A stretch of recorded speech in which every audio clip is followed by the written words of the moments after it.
Assalamu alaikum and welcome to another episode of the TMV podcast. Today I'm joined by Sheikh Javad Shomali, a guest you've no doubt heard in the past on our previous podcast episodes.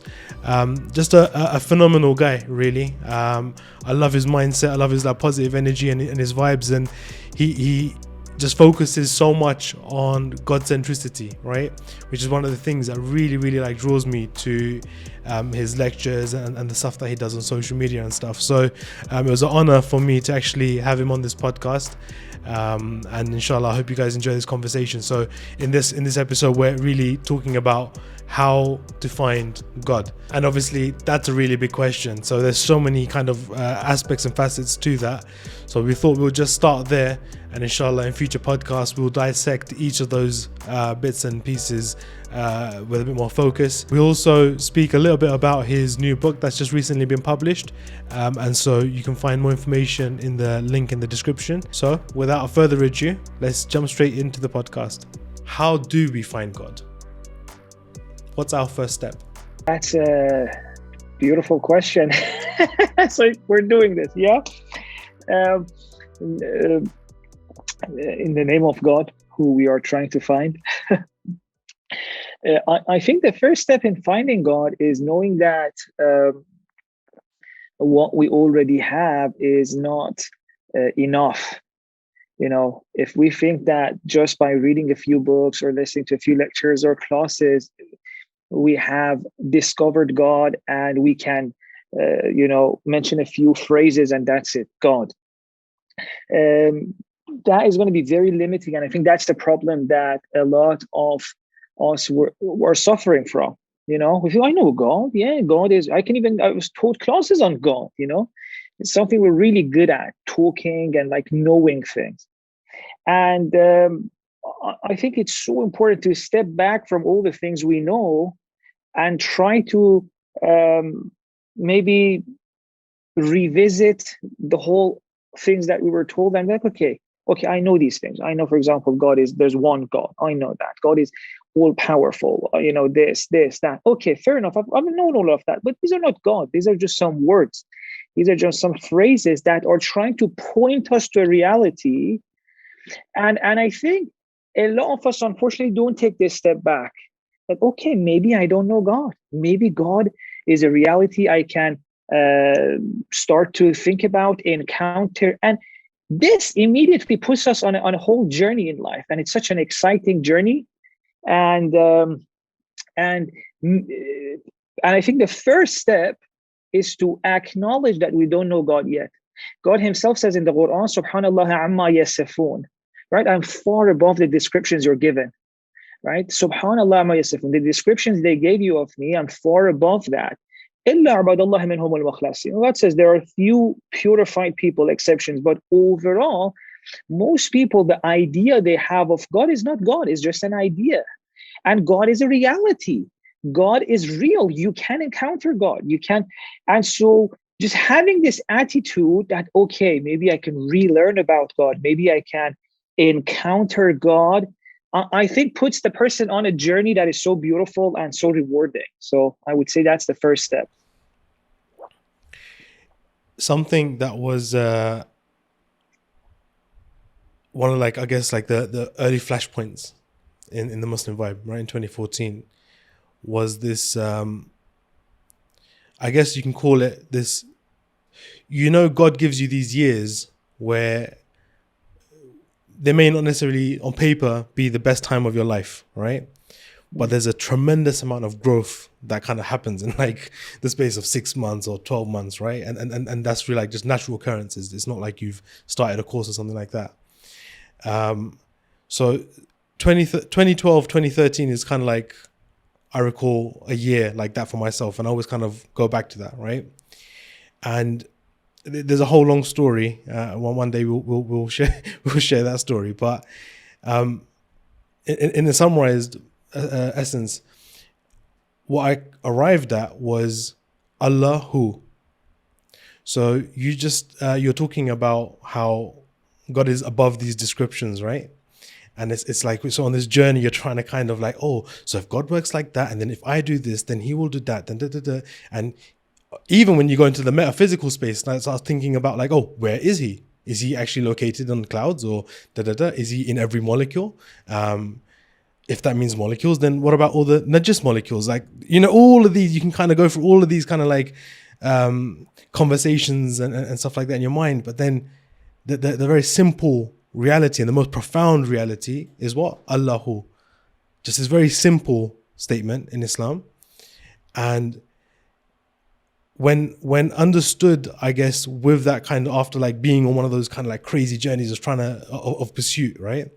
It's the most relieving. It's like this like sigh of relief, like Allahu, okay, that's it, Allahu, God is, right? And then there's that whole sting from it of trying to prove him, or trying to debate him, or trying to fit him into what you've learned from your family and your personal challenges and all that kind of stuff. It just takes him out above all of that and only leaves him, right? But then Sheikh Javad, I feel like Allah gives everyone this opportunity in their life one way or the other, right? And they'll arrive in various conclusions, but the same conclusion almost, right? Why is it that we can't keep God?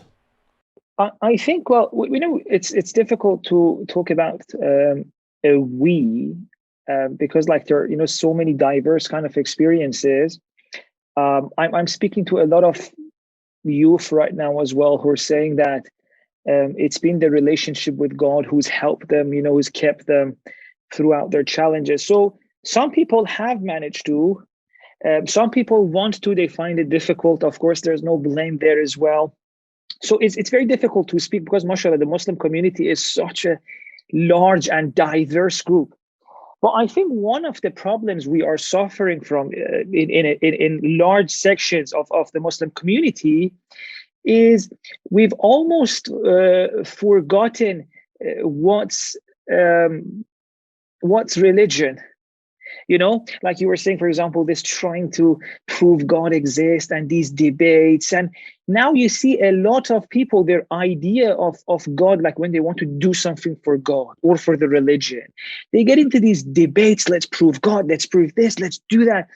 And I want to say, often these are with a lot of beautiful intentions, right? But that's not what really religion is. Right? Even if you go and prove to someone that, oh, God exists, these are all things you do to then get into religion, you know? Okay, then God exists, and then you start your journey, right? So I feel like a lot of the times we're so focused on the surface things, like not too deep, and we are suffering as a result of that. And this shows itself. The way we talk about religion, we fight over it. And in the meantime, we lose the essence of what religion is. Because, or when we want to pray, we have this attitude of just focusing on the surface of it. Like, as long as your recitation is fine, your clothes are pure, that's it. Okay, but prayer is meant to be a meeting with God. Forget about that. Just do it, you know, make sure the recitation with Quran. Make sure that tajweed is correct, which is, of course, important. But okay, do you feel changed as a result of reading the Quran? Did you encounter something? So these kind of the depth, we can say we've forgotten it.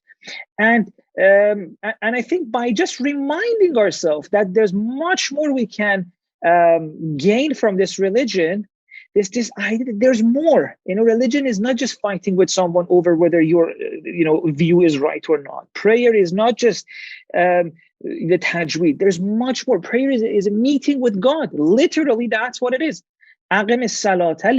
Pray so you remember me. So prayer is a meeting with God, remembrance of God. And I think by paying attention to these kind of things, expecting more, then we will get to a very interesting discussion, which is also the answer to your question.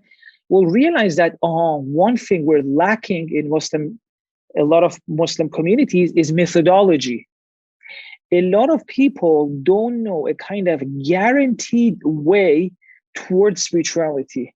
They may encounter it by accident. They go to a Hajj trip, they feel spiritual, or maybe, I don't know. But people don't know what is it that if I do will get me there. And so they say, I should pray. Okay, I will pray. I should fast. I will do that. Read the Quran. I do that. When we do it for 20, 30 years, but a lot of us, we don't get there. Or if we get there, as you said, we can't keep it.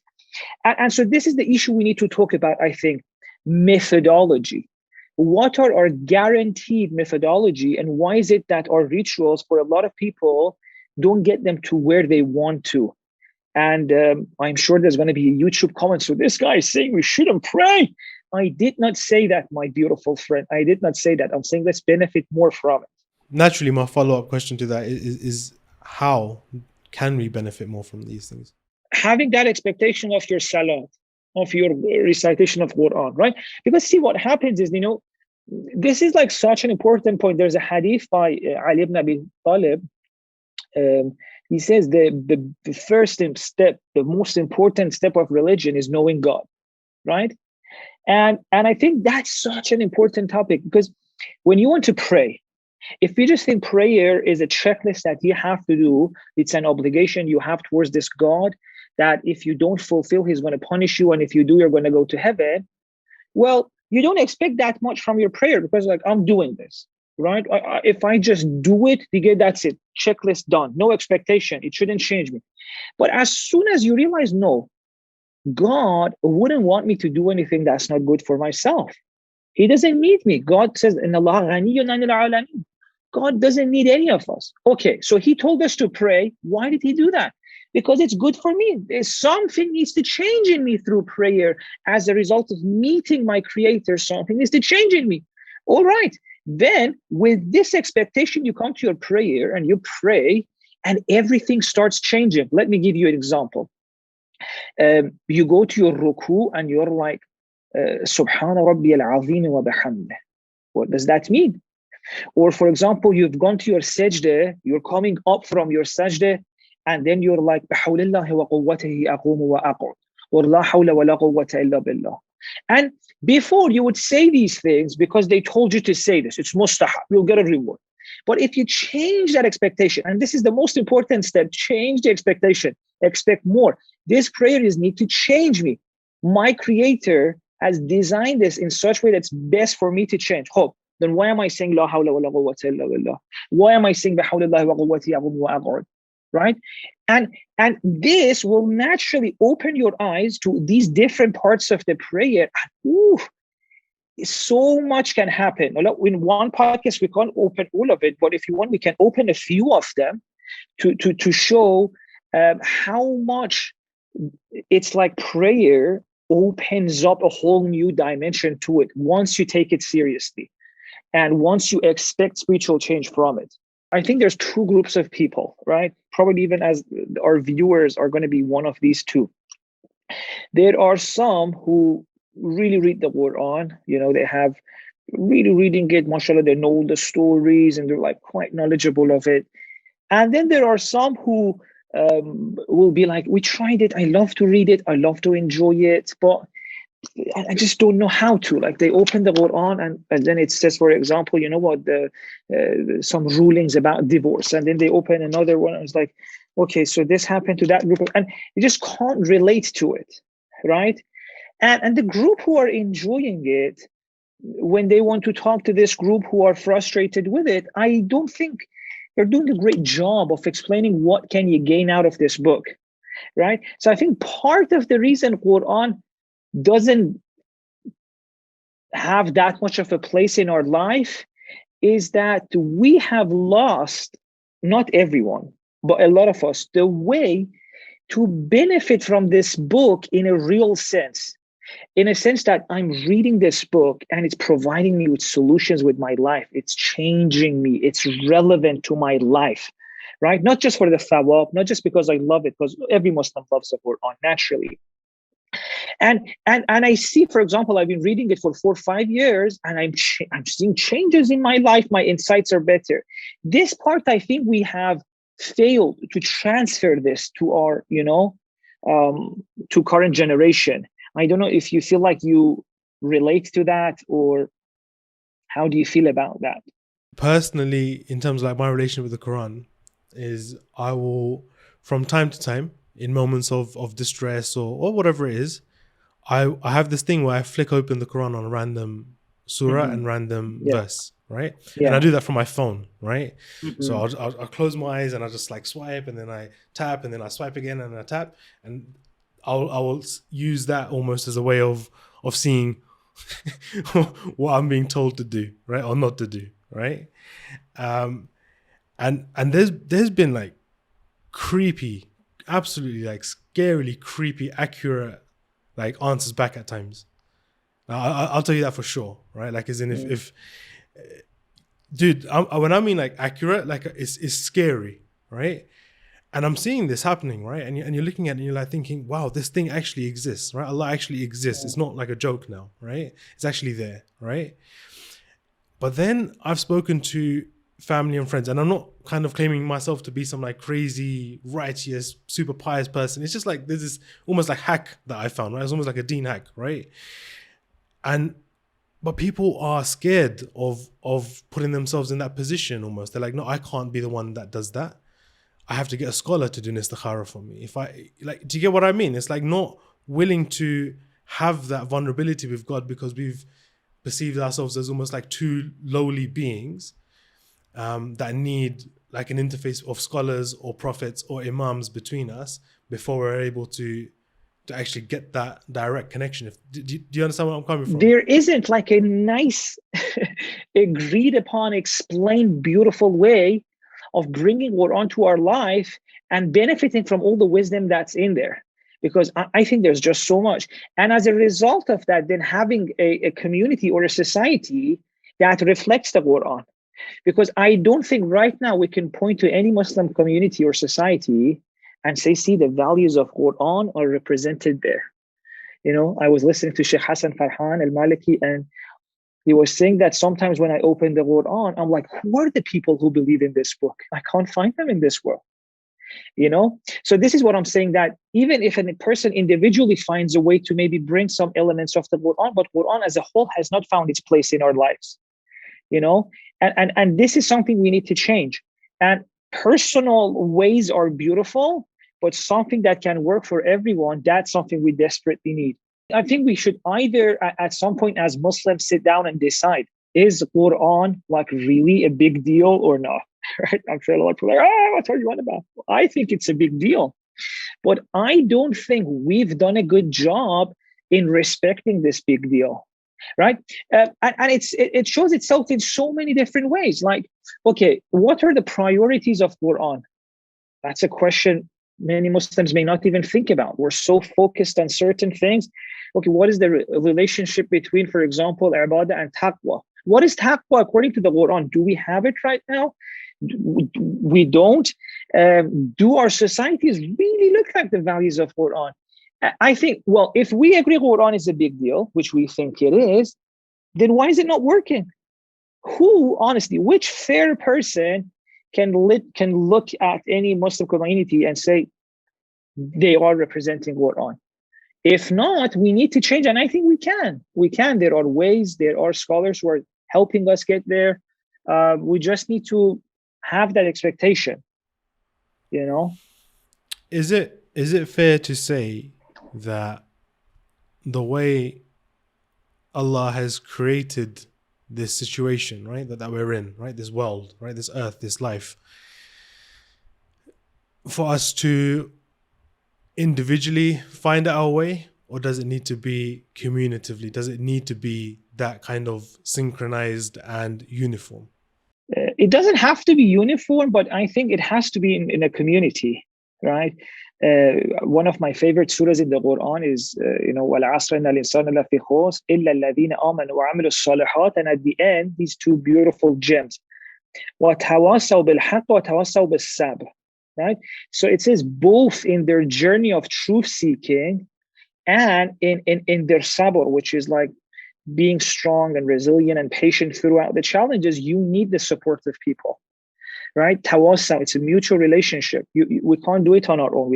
We need other people. And I think it's so important for so many reasons. First of all, individually, our impact on the world is not that much. Individually, we're going to have so many blind spots in our thinking. You know, there are so many reasons how having a community can help us.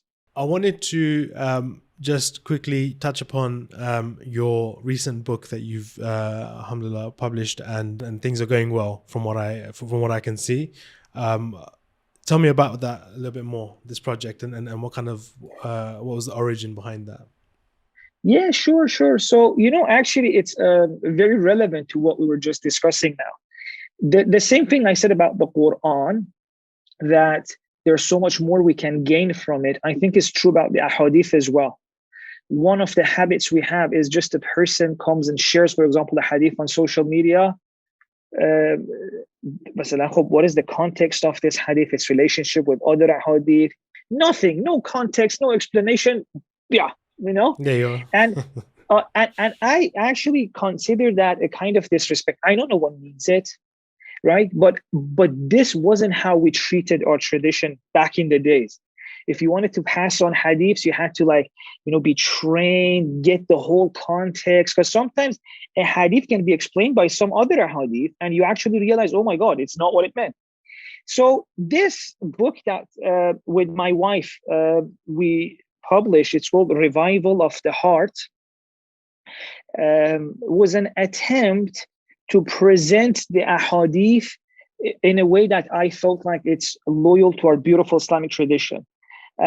Revival of everything about it is taken from our tradition. Revival of the Heart, we got it from a hadith that says ahyi qalbaka bil maw'idha, right? Revive your heart through wise teachings and maw'idha. So that's where the name comes from. Why? And it's a collection of 40 hadiths because of another hadith by the Prophet in which he says that whoever memorizes 40 hadiths, they will be resurrected as a scholar. So everything about it is from that. But what we've done, at least we hope we've done, is that for every hadith, we're not just going to leave it there without any explanation. We try to make it relevant to the person's life, right? So we take it from where it is, which is like in our beautiful tradition, and bring it to your life. Say, see, this is your life. This is how it applies. One practical example, Bismillah, go for it. So that was the goal behind it. And Alhamdulillah, it's out now. So we really hope, inshallah, it helps people connect with the ahadith in a more practical way. No, for sure. And it was very warm feeling for me to see people's response to the book, alhamdulillah, on social media, like even like my own, I've seen like my own friends and stuff like that posting with the book and stuff. So I'm really, really happy for you that things are going well. Where can people reach out and purchase this right now? So right now it's on javadandzahra.com. Okay. javadandzahra.com. I'll leave a link in the description for that as well. Yeah, so for now it's only on that website, but inshallah I'm trying to put I'm preparing an electric version, like an ebook version of it as well, to because some people may want it that way. But for now, it's only on that website. Nice. Yeah. No, alhamdulillah, it's been very nice for me, because one of the things we said in the introduction, for example, see, how things are. One of the goals we had was like teach methodologies, right? So one of the important methodology point is that don't just read the book. Like that's one of the things in the introduction we said, don't read the book, don't finish it. Right? He said, read one hadith and stop. Think about it. If you feel like it relates to you, put it on a sticky note and you put the book aside for a week, focus on that hadith. Right? So, and alhamdulillah, it seems like it's working. Like I saw someone said, I'm trying to read 10 hadiths, focus on them, and then move to the next. Some people say, I'm reading one hadith a day. So I like it. It's bringing this discussion of how should we approach the tradition. And many people are, coming up with their own ways, but this is what I wanted. Don't just put the hadith there, no explanation. We all memorize it and move on, right? So I think that the book was actually an experiment of let's come up with better methodologies of making tradition work for us, right? Is it okay if I go through one of the hadith? I was just going to ask you to give me one example. For sure. Beautiful. I love all of these, obviously, because these are prophets' hadiths naturally. Use my method of just opening on a random page. There we go. We came to this hadith. اعلموا أن حوائج الناس إليكم من نعم الله عليكم. Know that the needs of people from you are the blessings of God upon you, right? And so it's I think. Now, this hadith, before the explanation, know that the needs of people from you are the blessings of God upon you. Well, it's nice. It's a hadith, beautiful. Imagine reading that online. You're going to move on. right? But now imagine opening up, sitting with this hadith and reflecting on it. What does that mean? Needs of people on me, blessings of God. Well, and then we explain, myself, we even give this, actually give a few examples. Like imagine there's a people in your life that really needs you, and how do you feel when you're helping them, etc. We really try to, go to how the person feels, and then we place the hadith there. And a lot of people have told me that now the way the hadith is explained, they read it a few days later, someone asked for a favor, their mom, a sibling, someone. And initially they felt a little bit of resistance. Oh, this person. But immediately the hadith came to their mind. Oh, this person right now needing me. This means that God has a special lesson for me. There's something for me to gain through this. God is trying to help me grow. They immediately remembered the hadith, and suddenly their mood changed from being, resentful. I have to be there again for mom, to, oh my God, lovely. It brings the hadith to their life. And this is, something as simple as this can make our tradition so much more practical. So that's one example, basically.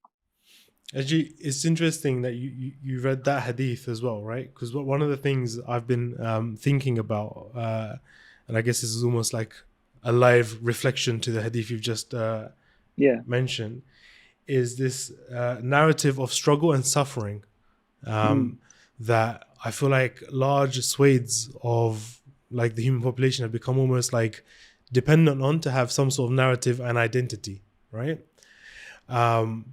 And oftentimes even what will happen is that we will get annoyed on behalf of someone else who's allegedly suffering because of our own mindset, right? Which is, for example, the idea of giving care, right? And doing things out of like genuine like love and kindness and you know what I mean? Rather than it being this like commodity that needs to be bartered and exchanged with, right? So for example, like, and eventually we'll do a podcast perhaps about this as well, but like in like relationships, for example, right? We're seeing, for example, we get a lot of people reaching out to the Muslim Vibe, and it's this conversation which is like, we've become like, we're made to compete against each other, right? Because, and I guess you can argue it's like because of capitalism or whatever it might be, like there's changed the mindsets of people, right? Where everything is in exchange for something, like a favor is in exchange for something, right? Yeah. So now all of a sudden you've got like a grandparent or an uncle or your own family member, whatever it might be, right? That needs your help. And because our mindset is this kind of like everything is an exchange, it becomes a burden rather than us actually looking at it as like, oh wow, it's a mercy that someone's actually reached out and said, hey, I need to borrow X amount of money, or I'm struggling again with my mental health, or I need someone to talk to, or I need someone to stay. Do you get what I mean, right? Absolutely. It's such an important point you mentioned. Just today I was talking with my wife Zahra, who is a co-author of the book, and about this very same issue, that right now the culture is so individualistic, and it's had benefits, by the way. I'm not judging it, because most of us were so used to this that we can't live in probably a different culture. But we have to see both good and bad. But the downside of it is that, yes, it's very much like that. If your mom, for example, is going through a difficult time, they'll be like, yeah, but is your mom really your responsibility? Like, you set boundaries, focus on your own self. And a lot of it, there are some beautiful points there, but at the same time, it's very different to our own version of spirituality. And the difficulty for us right now, I think, is that we are uprooted, from a lot of us, from our own traditions, from our culture, and we're placed in an individualistic society. And so if you go to a therapist, that's what they're going to tell you. If so it's like every person is like in the middle of two worlds, one in which, for example, the imam comes and tells you, or the prophet comes and tells you, and then your therapist who tells you, no, you really need to set boundaries with this person. And I'm not saying setting boundaries is wrong. In fact, setting boundaries is so important, but it's just finding the right balance for it. And one of the things as well, which I'm realizing, is that it is very true. I think even like Islamically, for me, it's very true that you have to focus on yourself. But the way Islamically I understand the self is much larger than one person. You know, Yeah. your family is part of yourself, your community to some degree is part, and at some point, the whole humanity is part of yourself, right?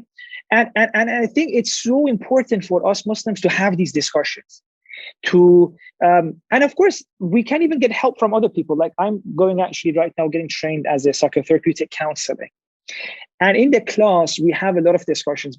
We've got some, for example, British people there, lovely people. We've got some Spanish people, lovely people, myself, Iranian. And the discussions which happen in the class are so interesting. For example, some of the people who are, for example, British, and I respect their culture so much, they're like, you know what, it has to be like this, clear cut between you and your family. Then the Spanish one says, no, the non culture is not like that. If I do that, it's disrespect. And it's so nice to know, oh, there are so many ways of doing this life thing. And for us as Muslims, from whatever culture we are, we need to figure out, where do we fit here? What is the boundary between me and my family, my community? How can I have a healthy relationship while at the same time being true to these beautiful teachings that we have? Masalan, there's another hadith.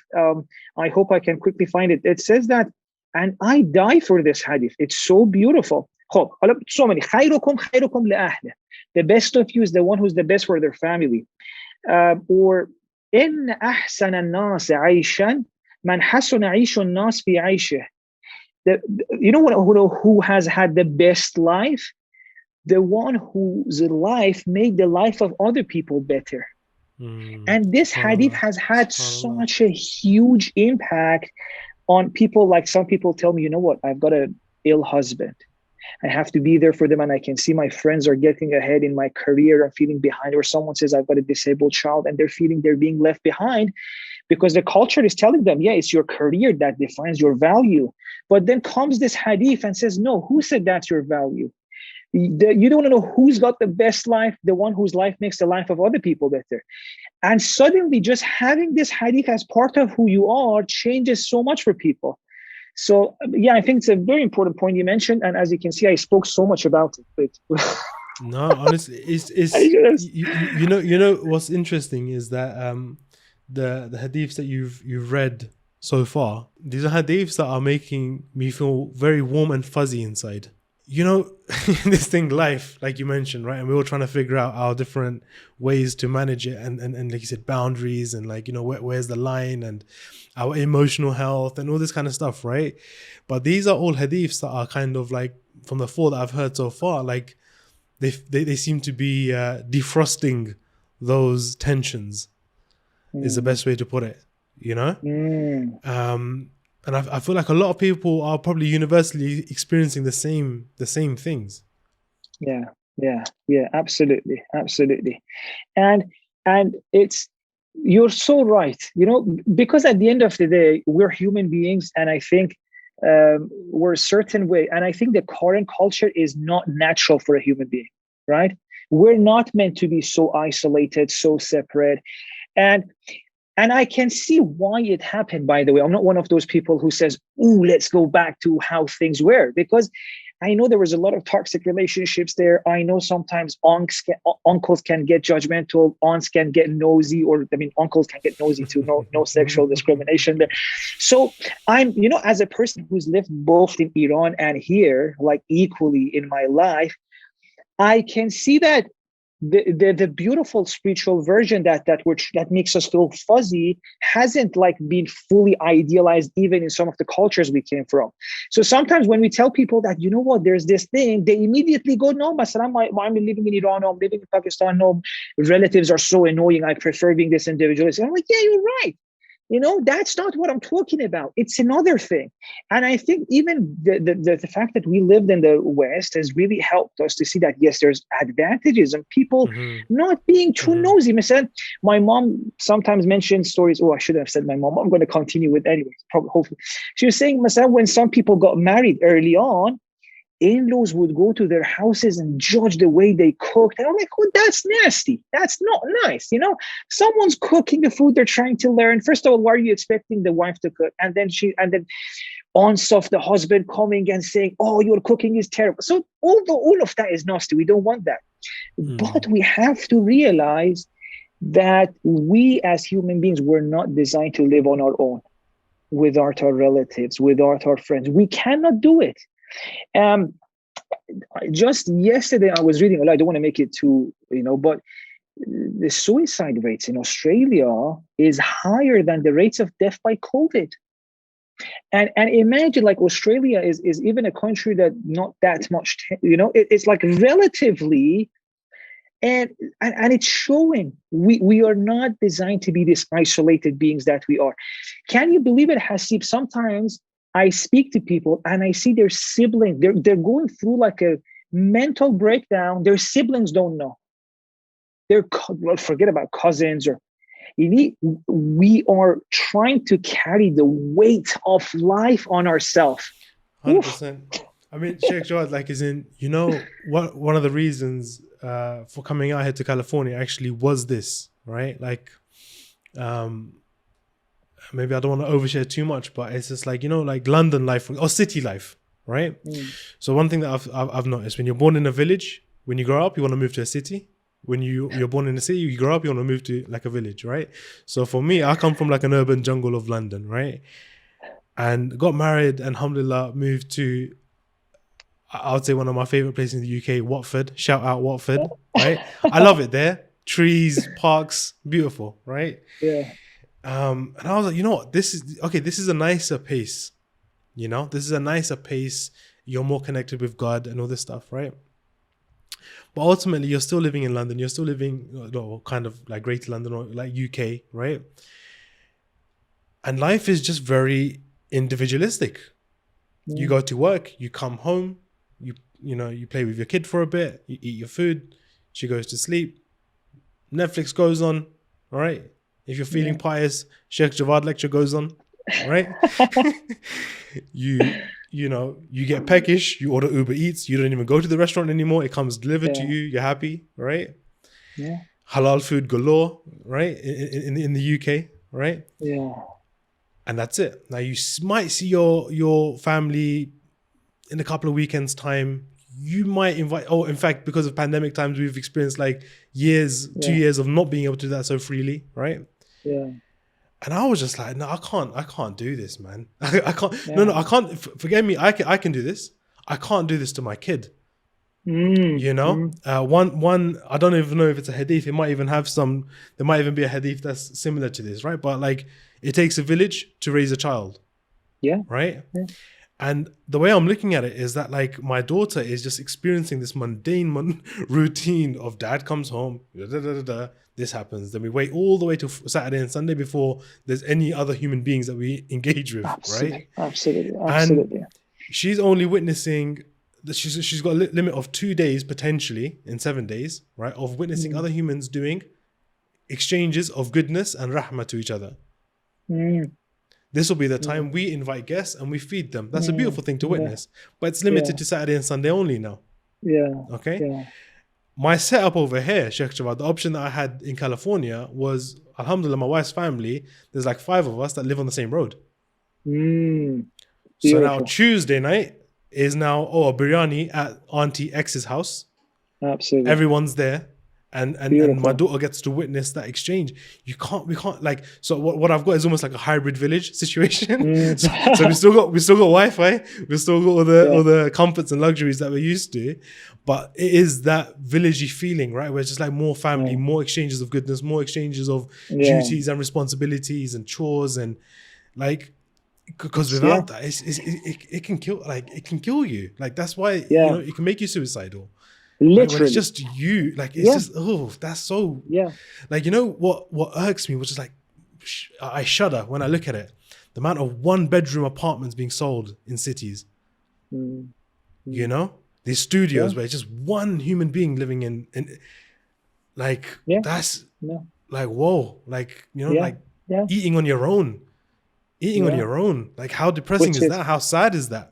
Like not judging anyone doing it, right? But like we've been there. Like I've done it myself, and it's like, nah, I'd rather wait. I'd rather eat with someone. Yeah, and absolutely. There's and I think increasingly. Sorry, I got a little bit passionate there. No, because it's an important topic. It's a very important topic. It's very important for me as well, and a lot of people are suffering. And it's as if we've forgotten how to connect as human beings. And so I think it's so vital for us now to figure this out. And I know it's not going to be simple, right? Many people they cannot leave where they are. They have to stay in their situation, financial struggles. I know it's like a real difficult, but I think just as a community, as a society, just realizing that this is a very serious need, like depression in our teenage girls. I mean, as a whole, because of the use of social media has gone so high, and they're not connected to real people. All they see is, like fake things online. And these are real challenges that we need to fix. And I think this is why I think like some of these hadith are really important for us, to change the way we look at the world. Because even right now, sometimes, because it's so important, even if, let's say, relatives come together, if they come together and they start talking about how you bought Bitcoin, oh, you know what, you're bringing the same mentality of it's all about career again to this place. You're not going to relax. You're not going to. So there's so many things we need to learn. One is realize that you need some time for yourself, for your family. God will put barakah in your work, right? God works in such beautiful ways, like taking care of your parents, being there for your family. Just God will make up for it in your work in ways you cannot imagine, right? And so that's important, because sometimes I feel like even when people come together, no one is connecting. Especially now as a counselor, I'm seeing it. The person tells me that my family doesn't know what I'm going through. I'm like, wow, you've been seeing each other every day, no one knows. So that's one element of realizing how important this is and not worrying about. And the other thing is making ourselves more pleasant. Masalan, some people tell me they cannot stand their father. And I'm like, what's your father like? And they tell me, and I'm like, yeah, I can't stand your father either, right? Or they tell you know what, this is what my aunt did to me. This is what I'm like, yeah, fair enough. I can see why you don't want to see them, right? And part of it is because like we need to become nicer people. We need to try and be more pleasant with our people around us, because otherwise, naturally, especially living in a society that's pushing us to be alone, if uncle is a little bit judgmental, if auntie is not too nice, I'm not going to see her. I have the option not to see her for 3 years. So we also need to realize we need to work on ourselves a little bit as parents, as aunts, as uncles. Let's be a little bit nicer. Let's listen to people. One of the things I'm realizing, I mean, as I'm showing it, I'm not listening. We really need to listen to each other. Masalan, husbands and wife. Your husband's talking, your wife is talking. Just listen. Your niece is talking. Just listen. Masalan, how many of us have asked our nephews and nieces, how are you feeling? Just tell me, So the more we do these things, the more it will be easier for people to connect. And this is why I say that we're not representing the Quran, because Quran is all about these things. So Sheikh, we've got a short window, I'd say generationally, right? Because obviously us lot in our age range now, we're starting families and kids are getting involved in the equation, right? Second generation, third generation Muslims and whatnot. And obviously, when you talk about things like social media and the effect obviously that's having on mental and spiritual health, right? It's only kind of going to get even more trippier soon, right? With the advent of metaverse and stuff like this, right? So I think like the focus on Muslim families and family building is one of urgent attention. So inshallah, like one of the things that we're going to be working on in a couple of weeks, we're going to be kind of rolling it out and people will see on social media and stuff, is the My Muslim Family Project. And so inshallah, that's going to be dedicated specifically to issues around raising and building like a God-centric like Muslim family. And of course, I can't wait to have you involved with that project as well. I feel like these hadiths that you've mentioned, like those will play like a foundational kind of position in a project like that, right? Because these are family principles almost. No, bless you. I think it's such an important project. Honestly, I cannot emphasize how important it is, and obviously you know it better than anyone because you're starting it. So, so bless you, Jazakumullah, and may inshallah God help you for it to go smoothly. It's so important, and yeah, inshallah we need to do much more with regard to families. Inshallah. Sheikh Javad, it's been a pleasure catching up with you. For sure, there's a lot more to talk about, and we're going to get more and more precise as we go on in future podcasts, inshallah. Inshallah, best of luck, inshallah, with everything. It was an honor to be your third guest, and I pray, inshallah, for you and for the Muslim Vibe, and also the new project. Thank you so much for having me. Thank you so much, Sheikh. Where can people reach out to you if they want to find out more information about what you're working on, your book, so on and so forth? Yeah, so MJ Shomali on Instagram. So MJ Shomali on Instagram, and there's linked for everything. So that was our conversation with Sheikh Javad. Really hope you guys found that as inspiring as I did, and I genuinely meant it. I felt like those hadiths that he mentioned were quite warming. Is the only way I can kind of explain it at this stage. So yeah, I definitely recommend checking out the book. Link in the description below. You can also reach out to him on Instagram as well, so I've left the link for that as well in the description. Before I sign out, guys, if I could just kindly remind you again, if you could like, comment, subscribe, all that jazz, it will be hugely appreciated. And until next time, take care, guys. Assalamu alaikum.